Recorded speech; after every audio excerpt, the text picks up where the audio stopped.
Ben, c'est un sujet un petit peu qui est du déjà vu, le prix de l'essence. Ah, On avait mon fait Dieu. une petite émission, tu te souviens, le prix de Oui, on l'essence, se souvient, il me semble qu'on avait fait ça, hein? Ça fait pas si une longtemps que petite ça. émission spéciale à propos des blocages de route, que les camionneurs se plaignaient que l'essence était trop chère. Mhm. Puis j'ai une petite question quiz pour toi. Mhm. Dans quelle ville l'essence est la moins chère? Je l'ai su, je pense que c'est à Bagdad, puis 3 cents de litre. 10 cents le litre. Ah, c'est à Bagdad? À Bagdad. Ah, OK. C'est à Bagdad, en Irak, qui est l'essence, c'est la moins chère à travers le monde. C'est ça. Mais on peut comprendre pourquoi, là. Bagdad, Ben, c'est l'Irak, l'Irak eux autres qui producteur, c'est font, ça, exactement. c'est eux autres qui produisent, mais pour dire que nous autres, c'est que par exemple, c'est calculé en litres, puis c'est quand même 75, je crois, Ça ou dépend des 71. endroits, là. On se parle ce soir, là, ça peut jouer, là, mais là, c'était 71,9 quand on est en 71,9. l'émission, là, peut-être. Mais tu vois, le diesel qui a toujours été d'un prix très minime à comparer au Ouais. super est rendu maintenant plus cher que le super. C'est ça. C'est très dur à comprendre pourquoi c'est rendu si cher que ça. Mhm. As-tu des réponses à mes questions? Oui, j'aurais des réponses à tes questions, mais là, on sort toutes sortes de facteurs. Hein. On dit, oui, OK. Mais semblerait-il qu'il y a plusieurs raisons. C'est que, première des choses, il y aurait les additifs, parce que pour avoir le carburant diesel, il faudrait rajouter quelque chose. Et c'est une rareté qui serait temporaire, de cet additif-là, qui ferait monter le prix. En plus de ça, on avait une grande raffinerie aux États-Unis qui produirait, je pense, 100 ou 200 000 barils par jour de mazout qui ne fonctionnerait pas. On aurait aussi le fait que le gouvernement américain n'a pas puisé dans ses réserves. Il y a des réserves extraordinaires en cas de guerre, mettons, si on arrêterait. OK. Il y avait un embargo où on arrêterait de produire, de pouvoir importer le pétrole. Le gouvernement a refusé de puiser. Et aussi le fait qu'il y a une demande extérieure. Là, maintenant, on regarde en Chine, avant, tu prenais la bicycle à pédale, puis là, Maintenant, c'est aujourd'hui, rendu, c'est ça. Donc, ce sont les véhicules. Mais ce qu'ils disent, ce qu'on lisait, c'est qu'on dit que c'est une crise qui est temporaire, le prix devrait baisser parce qu'on dit toujours qu'il y a une augmentation des coûts quand c'est l'hiver dans l'hémisphère nord. Parce qu'il y a beaucoup, beaucoup de monde qui consomme de l'huile à chauffage. Et quand l'hiver se termine, on a moins de demandes, donc ça devrait baisser. Mais c'est quand même, en tout cas, moi, je trouve ça bizarre que ça monte si haut que ça. Puis Ouais. que ça... Moi, je suis en train de lire un livre, puis il parle un petit peu que des fois, les compagnies pétrolières détruisent l'environnement. Leur environnement détruisent la nature. Ah, mais ça, c'est évident, ça, j'imagine. Là. Puis, en tout cas, le livre Ouais, que ouais. je lis, c'est un peu, je sais pas si c'est vraiment la fabulation ou quoi, là, mais ils disent que les gouvernements, des fois, s'arrangent pour se faire graisser la patte pour pouvoir obtenir le pétrole de leur pays sans tenir compte que l'habitat naturel des animaux est détruit. Mais ça, je veux dire, Mais est-ce que c'est vrai? C'est ça. Il y a beaucoup de jeux de coulisses, là. Il y a beaucoup de choses qui se passent des fois Sûrement qu'on ne veut pas savoir. Hein. Sûrement que le gouvernement, des fois, se fait graisser la patte pour pouvoir se faire un petit peu plus d'argent. C'est ça. Mais c'est parce que les gens vivent ça. Là. On parlait du prix, mettons, de l'huile à chauffage. J'ai sorti quelques chiffres. Là. Le 2 novembre 1999, sur l'île de Montréal, tu payais 35 cents le litre pour l'huile à chauffage. Et aujourd'hui, tu payes 53,5. C'est 53 d'augmentation. Donc, c'est plusieurs centaines de dollars. Mais là, ce qu'on entend parler maintenant, parce que le gouvernement n'est pas fou, là, parce qu'on a voulu bloquer le gouvernement, dire on fait des blocages de route, là, on veut que le gouvernement s'implique. Là, ils ont dit, compagnie pétrolière, on dit, ouais, c'est comme ça. Puis là, on va dire aux gens, comment est-ce que c'est que le gouvernement prend Mais c'est ça, il disait que 15 cents allaient au provincial, 15 cents allaient au fédéral. C'est ça. Puis il y a certains. Écoutez bien ça. Sur un prix d'essence de 72,9 cents le litre, OK? Tu mets 72,9 cents d'essence dans ton réservoir. Tu payes 31 cents, OK, pour acheter le pétrole à la raffinerie. C'est-à-dire que ça coûte, là, mettons, tu payes l'arabe, là. Okay. Tu payes 31 cents à l'arabe. Là, tu payes sa Cadillac, là. Tu payes 26,7 cents taxes d'assises, taxes routières et autres taxes. Tu payes 9,5 cents de TPS et de TVQ. Tu payes simplement 4,8 sous pour le coût d'exploitation du détaillant. Tu sais, le garagiste, lui, là, qui est ouvert quand on dort. C'est ça, lui, là, ça lui donne 4,8 sous seulement sur le 72,9 $. Et on parle de 0,3 sous pour le coût de transport. Et la marge nette du détaillant devrait être à peu près 1 sou. Pour te dire que c'est pas le détaillant ici, là, les garages ici, c'est pas le détaillant qui est en train d'ambitionner sur nous. Traditionner dans le sous-sol les piles d'argent, là. Vraiment, ce qu'on dit, là, il y a 26,7 cents sur 72, c'est le tiers. Mais pourquoi? Ben, moi, ce que j'ai remarqué, tu gazes ici au Québec, puis tu t'en vas dans l'Ontario, puis en Ontario, c'est toujours moins cher. Oui. Pourquoi? Tu peux avoir plusieurs jeux. Tu as le jeu de, mettons, les taxes provinciales. Mais tu peux aussi, le marché, là, c'est comme ça. Là. Le marché va faire que... Parce que c'est choquant, parce que tu t'en vas, tu vas au Québec, puis là, tu vas faire surtout nous autres. Ah ouais. Nous autres, c'est typique, tu vas faire quelques 100 mètres, quelques kilomètres, puis tu trouves de l'essence à meilleur prix. Oui, mais c'est ça, mais c'est la même chose. Il y avait une différence, je pense que c'était de 6 sous le litre entre Sudbury et Sturgeon Falls, qui est à peu près 1 heure de voiture, même pas. Ben, tu avais 6 sous le litre, en Ontario. Non, mais je veux dire, non, mais OK, on dit c'est moins cher en Ontario qu'au Québec.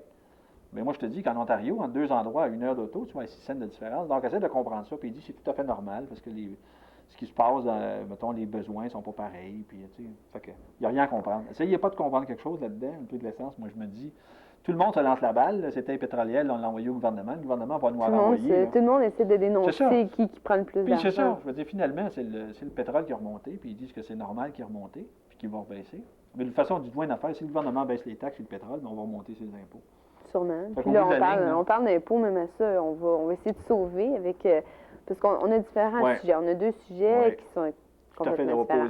Oui. Il y en a un qui nous parle de la santé mentale encore, parce qu'on reçoit Éric Foucault, qui va nous dire un petit peu les services que Témiscamingue offre pour la santé mentale. Puis le deuxième, c'est c'est Richard Carrier qui va nous parler un petit peu... La santé de ton portefeuille. Oui, la santé du portefeuille, parce que l'impôt arrive, puis quand quelqu'un est carrément nul, comme moi, je ne vais pas me caler, là, mais je connais absolument rien en impôts. Donc, moi, je donne mes papiers au monsieur, je dis, faites mes impôts et... S'il m'en revient, vous donnez mes papiers. Si je paye, c'est pas combien. Oui, c'est ça. C'est exactement ça. Puis la plupart du temps, je reçois, donc je suis toute contente, puis je n'ai pas besoin de rien faire. Sauf que ce serait peut-être important de penser que plus tard, l'avenir, c'est justement parce que le gouvernement, en ce moment, donne une pension. Je ne sais pas combien qu'elle est, cette pension-là, parce que je suis pas encore... Je suis trop jeune pour savoir qu'est-ce qu'elle est, cette pension-là, mais... Plus tard, comme le gouvernement aime couper dans certains secteurs, peut-être adviendra-t-il qu'il va couper dans ce secteur-là les pensions. Fait qu'il serait peut-être bien que les jeunes comme moi, de se préparer, parce que qu'est-ce qui est le fun, c'est que Tembec font des pensions. Tembec se prépare leur employé pour avoir une pension, sauf que quelqu'un qui est indépendant, comme moi, qui travaille dans la restauration, qui ne fait pas les salaires extrêmes, ne sait pas ou ne sait pas comment gérer son argent, puis peut-être en regardant quelqu'un comme Richard Caillé qui sait un petit peu de quoi il parle, en tout cas, du moins on l'espère. Il a bien bon. Oui, il a de l'air bien bon, il nous demande des petites statistiques, là, donc on va se fier un petit peu à lui sur... regardez, vous allez vous instruire. Donc, regardez, puis revenez-nous après. C'est ça. Eh bien, j'ai avec moi à l'émission un habitué du canal, Éric Foucault, du Centre de santé. Bienvenue, Éric. Bienvenue. Éric, tu es psychologue au Centre de santé et on s'était déjà vu à l'émission lors d'une première chronique où tu nous avais mentionné qu'on se reverrait à différents temps au courant de la saison pour nous parler de sujets touchant la santé mentale. Oui, tout à fait. Et j'ai préparé, si je peux peut-être informer, des prochains thèmes qu'on va aborder. La prochaine fois, je vais venir vous voir, je vais vous parler de l'abus sexuel, des causes, des conséquences. Je vais vous parler également de l'alcoolisme et de la toxicomanie, pour ensuite tourner sur le couple amoureux qui essaye d'être amoureux, qui voudrait continuer à croire qu'il l'est, enfin le couple qui vit ensemble et qui vit des problèmes. Et pour terminer sur le suicide. Donc, ce sont des sujets qui sont d'actualité, ce ne sont pas des sujets qui sont... Je veux dire, on les vit dans une relation de tous les jours, on entend parler des abus sexuels, l'alcool, donc ce sera des très bons sujets où on pourra peut-être discuter plus en profondeur de ces problématiques. Oui, tout à fait. Parce qu'on parle justement de la santé, on parlait de la santé biologique, on parle de la santé mentale, mais je pense que tout ça, c'est un tout. Quand il y a un élément qui ne fonctionne pas, il y a un problème, je pense. Bien, c'est-à-dire que l'être humain, c'est un tout. L'être humain, c'est un tout dans lequel le corps, l'esprit, les idées philosophiques sont en interaction permanente. Et on ne peut pas voir l'être humain comme étant sectionné entre différentes parties avec des cloisons étanches, bien sûr. Quand quelque chose ne va pas, tout en subit les conséquences. Parce que c'est ça, si on parle, mettons, si ça va bien au niveau psychologique, ça va sûrement influencer, ça influence le reste, là, je veux dire, au niveau physique et des choses... Tout à fait. Tout comme le niveau physique aussi peut influencer le psychisme. Nos relations sociales, maritales, professionnelles influent aussi sur notre psychisme, sur notre physique aussi. On est un tout global. C'est ça. Mais pourquoi on devrait consulter en santé mentale? Pourquoi on devrait aller voir un spécialiste ou quelqu'un, un intervenant? Eh bien, écoutez, on devrait consulter quand ça ne va pas. Quand on vit des problèmes dont on a l'impression qu'il nous déborde. On n'est plus en contrôle véritable de son vécu intérieur. Et on a besoin de parler à quelqu'un d'autre qui va être là comme en miroir, refléter un peu la réalité qu'on vit et dont nous, le sujet, avons un petit peu perdu la notion. Mais est-ce qu'il y a des signes? Est-ce qu'on peut voir? Parce qu'on dit tout le temps, oh, ça n'a pas l'air affilé, lui, il me semble qu'il y a quelque chose. Il doit y avoir des signes qui peut-être aident la personne à s'apercevoir que... Oui, bien sûr qu'il y a des signes. C'est le problème, par exemple, il y a des signes, d'abord il y a des signes psychiques à l'intérieur, les émotions qui débordent, des colères incontrôlables, des larmes interminables, le désespoir, etc. Quand on s'aperçoit que ces émotions ne sont plus des émotions ponctuelles, normales, mais qu'elles nous débordent et qu'elles deviennent incapacitantes pour notre qualité de vie, pour nos relations, oui, là c'est vraiment le temps, je pense, c'est un signe. Notre monde émotionnel, si vous voulez, la puissance et la persistance de nos émotions sont un signe qu'à quelque part, il se passe des choses, qu'on a comme perdu un gouvernail, là, pour quelque temps du moins. Parce que on parlait dans les signes, je lisais, là, on parle de dépenses incontrôlées. Ça peut être un signe, ça aussi. Là, à un moment donné, il y a des gens qui sont des dépensiers compulsifs, là, ils vont dépenser. Tout à fait. Il y a des gens qui peuvent, sous forme de dépenses d'objets de préférence inutiles, et possiblement d'ailleurs inutilisés, peuvent tenter comme ça de contrôler une angoisse qui est contrôlée le temps de l'achat et qui ensuite revient effectivement après l'achat. Mais il y a un autre temps aussi dans notre vie où on est probablement très sensible en santé mentale, c'est lors d'un deuil, une souffrance... Les pertes. Les pertes, c'est un très gros sujet. On peut parler de deuil, mais de deuil d'un être cher, mais de perte aussi de ses capacités physiques, se sentir vieillir ou à la suite d'un accident. On peut parler aussi de perte amoureuse, par exemple, de perte d'un travail. L'être humain, c'est quelqu'un qui vit difficilement une perte. Puis, est-ce que, quand on dit on le vit difficilement, est-ce que c'est peut-être la bonne chose à faire de dire, ben, moi, je prends ça, là, puis j'envoie ça en arrière, qu'on dit tout le temps, hein, on pèle ça en arrière, puis on l'oublie, on essaie de refouler, de nier qu'on a un problème. Est-ce que est-ce qu'on peut passer à travers comme ça, ou c'est pas Non, on ne peut pas passer à travers comme ça. On peut toujours refouler une perte. Enfin, on ne peut pas toujours, mais on le fait souvent. Cette perte-là va revenir en arrière, comme en toile de fond, là, va revenir nous persécuter à quelque part. Ça va venir nous hanter. Ça peut peut-être sur le coup même, peut-être sans dire s'en sortir, mais bien fonctionner. Mais on a un problème qui va peut-être sortir. Possiblement qu'on est en train de se créer, par exemple, on peut à un moment donné tomber en dépression pour une raison apparemment futile, et on s'aperçoit au cours de la relation d'aide avec la personne que, dans le fond, cette dépression, elle est justifiée par 2, 3, 4, 5 deuils qui n'ont jamais été vécus, qui se sont empilés comme en strates, et qui, à un moment donné, à propos d'un élément déclencheur, explosent. Notre passé, il nous rattrapera toujours, là. Alors, il ne faut pas le nier, il faut le vivre sur l'instant, oui, tout à fait. Mais on voit que c'est quelque chose de complexe, donc on s'aperçoit qu'on a parfois besoin de l'aide. Mais comment la trouver, l'aide? Si on s'aperçoit qu'on a peut-être ça, on a fait ces choses-là, on a refoulé, on aurait besoin d'aide, comment on s'adresse à vos soins? Écoutez, au centre de santé de Témiscamingue, on a un certain nombre d'intervenants sociaux qui sont dédiés, en partie au moins dans leur tâche, pour l'aide à la clientèle adulte. Est-ce que c'est 24 heures par jour? J'ai un problème, mettons, j'aimerais parler à quelqu'un. Est-ce que c'est possible 24 heures par jour? Ça dépend du degré d'urgence. Oui, je crois qu'effectivement, s'il y a, je dirais, une situation de crise, là, un débordement immédiat, la personne n'est plus fonctionnelle, je pense qu'à 24 heures par jour, 7 jours sur 7, elle pourra toujours communiquer avec le centre de santé, l'infirmière de garde ou le médecin de garde, etc. Oui, qui pourrait d'ailleurs faire venir un intervenant social dans les cas d'urgence, dans les cas de crise, dans les cas où quelque chose risque de se détériorer rapidement. D'accord. Oui, bien sûr, tout à fait. Mais dans la normale dans la normale des mécaniques, disons, c'est de 8h30 à 4h30, 5 jours par semaine. Les intervenants sociaux sont à leur poste. Et puis, Est-ce qu'on téléphone, est-ce qu'on prend un rendez-vous directement ou on se fait référer à un endroit? Disons que la démarche exacte, si vous voulez, en termes de procédure. Oui, la procédure. La procédure, c'est de communiquer avec le centre de santé, si on s'aperçoit donc qu'on a besoin de consultation, de communiquer avec le centre de santé, de demander l'accueil. La personne, de demander l'intervenant qui est à l'accueil ce jour-là.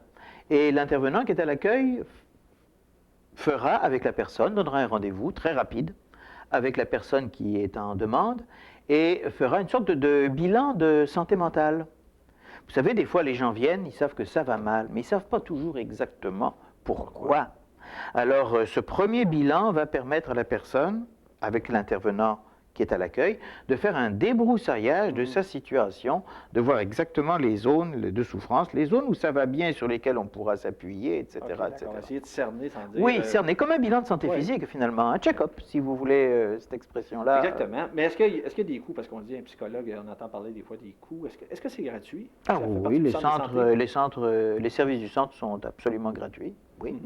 Puis est-ce que c'est, parce qu'on dit toujours que c'est comme une spécialité, la santé mentale, est-ce qu'on doit être référé par le médecin? Est-ce que je dois faire, mettons, si je vais aller voir, je sais pas moi, un oculiste, non, mais non, mettons, un spécialiste, je dois être référé? Est-ce que c'est la même chose en santé mentale? Non, du tout. On peut être référé par un médecin ou référé par n'importe quel professionnel de la santé physique, mais on peut tout simplement appeler soi-même, accès direct, si vous voulez, au service d'accueil qui va recevoir la personne et prendre en compte l'ampleur de ce qu'elle vit.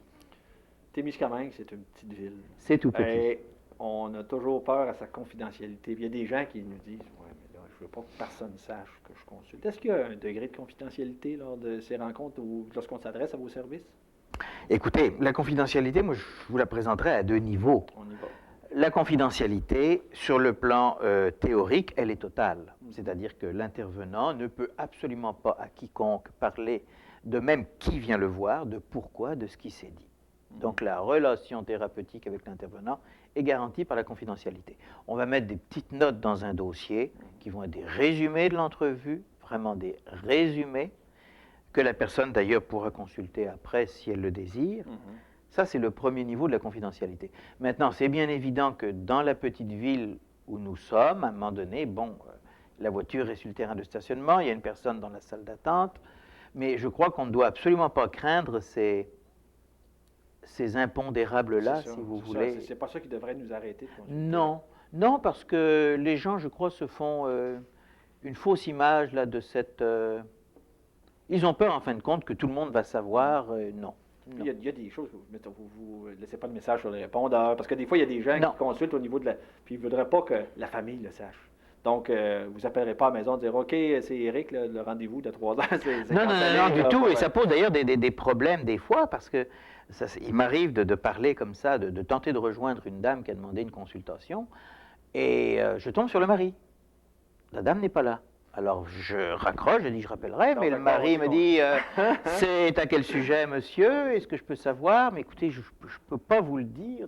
Ça nous met mal à l'aise, nous aussi, mais on a vraiment le droit de rien dire.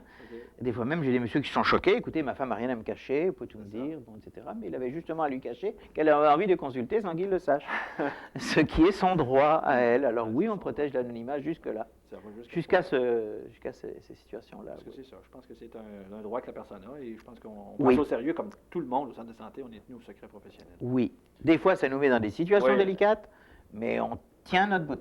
C'est bon. Bien, de toute façon, quand ça arrive, ces situations-là, juste à dire que vous voulez vendre une balayeuse puis que là, vous raccrochez le gars va le raccrocher le téléphone parce qu'on se fait tellement chaler par les vendeurs de...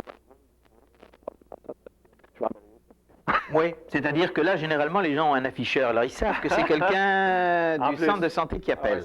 Mais on ne peut pas en dire plus. Sauf si la personne, à la longue, nous dit, bon, tout le monde est au courant, ma famille, mes enfants. Alors là, on peut laisser des messages sur les répondeurs ou bien s'adresser à la famille.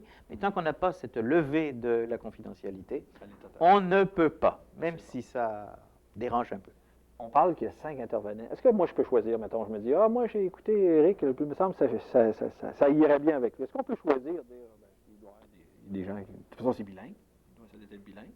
Disons que tout le monde n'est pas bilingue, et j'en suis un exemple, mais les services sont bilingues. Oui, on peut toujours avoir affaire à un intervenant qui parle anglais. C'est bien sûr, vous pouvez avoir des goûts particuliers, désirer par exemple, comme j'ai eu des cas de madame, ne voulant pas consulter une femme parce qu'elles avaient été...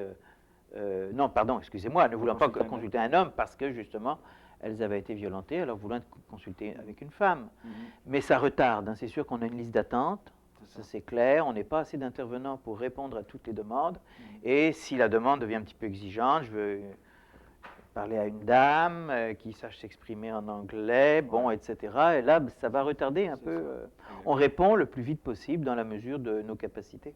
Est-ce qu'il y a un calendrier des rencontres? Est-ce qu'on se rencontre tous les mardis à 3h15 ou ça va dépendamment des besoins?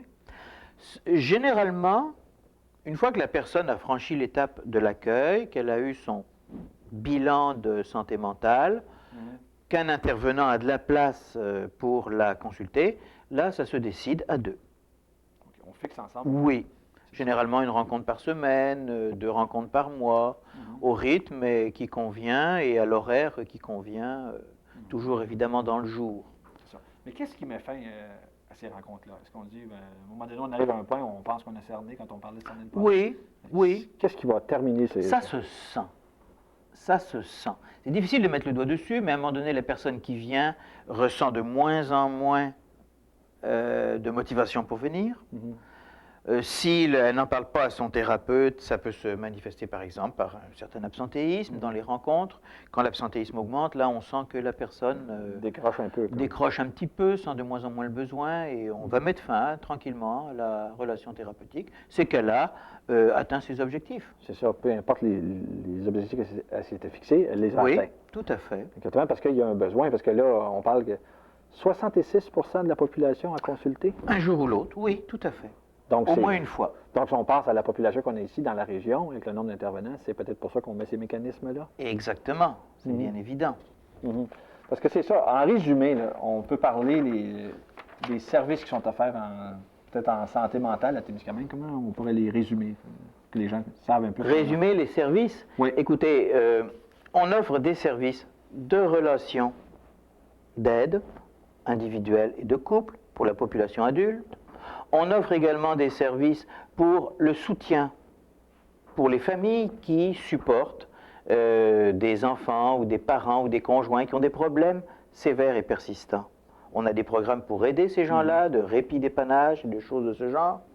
On a également, on va aider par exemple des gens, ça peut être comme, je ne sais pas moi, quelqu'un qui vient et qui est perdu de dette, qui ne se retrouve plus dans le magma des différentes lois, on va essayer de l'aider, lui trouver des ressources, de l'aider à clarifier sa situation. Oui, on va l'orienter, tout à fait. Ou quelqu'un qui vit des problèmes sévères de toxicomanie, on va lui trouver une ressource adaptée pour vraiment prendre son problème direct et puis le résoudre. Ou bien trouver de l'hébergement pour des femmes violentées, par exemple. On ne fait pas, si vous voulez, que seulement de la relation psychothérapeutique. On répond à toutes les demandes qui peuvent nous être adressées, soit en traitant la demande directement, soit en référant la personne à l'organisme qui nous paraît le mieux adapté à la problématique du client. Donc, je pense que les gens qui vont écouter cette chronique-là savent un peu plus la mécanique, comment faire pour peut-être aller consulter. On a peut-être cerné comment s'apercevoir qu'on a peut-être besoin d'aide. Et là, on sait plus comment faire. Donc, peut-être dans les prochaines chroniques, on ira sur des sujets précis, et non pas sur les mécanismes. On ira vraiment parler, comme on avait parlé, des abus. On peut parler de l'alcool, toxicomanie, les relations de couple, des problèmes de relations de couple. Tout à fait. Donc, on va rentrer dans des problématiques plus précises. Et les gens auront toujours, maintenant, ils savent quoi faire. S'il y a un problème, on sait maintenant comment vous rejoindre au centre de santé. Donc, oui. Oui, mais je voudrais dire que les ressources, enfin, regardez, j'ai par exemple reçu des dames avec leurs adolescentes. Quand je dis relation de couple, ce n'est pas le mari et la femme. C'est ça, oui. J'ai déjà reçu une dame et son adolescente qui a 15 ans et qui ne sont plus capables de gérer leur quotidien ensemble. La dame s'imaginant que son adolescente de 15 ans a encore 10 ans et l'adolescente qui a 15 ans s'imaginant qu'elle en a 20. Et même là, on peut faire quelque chose en termes de médiation, faire passer le courant, faire passer le dialogue entre les deux, puis essayer de... Parce que c'est ça. L'adolescent se rend compte qu'elle a 15 ans seulement et que la c'est peut-être mère... pas une relation de couple, mais une situation familiale. Oui, tout à fait.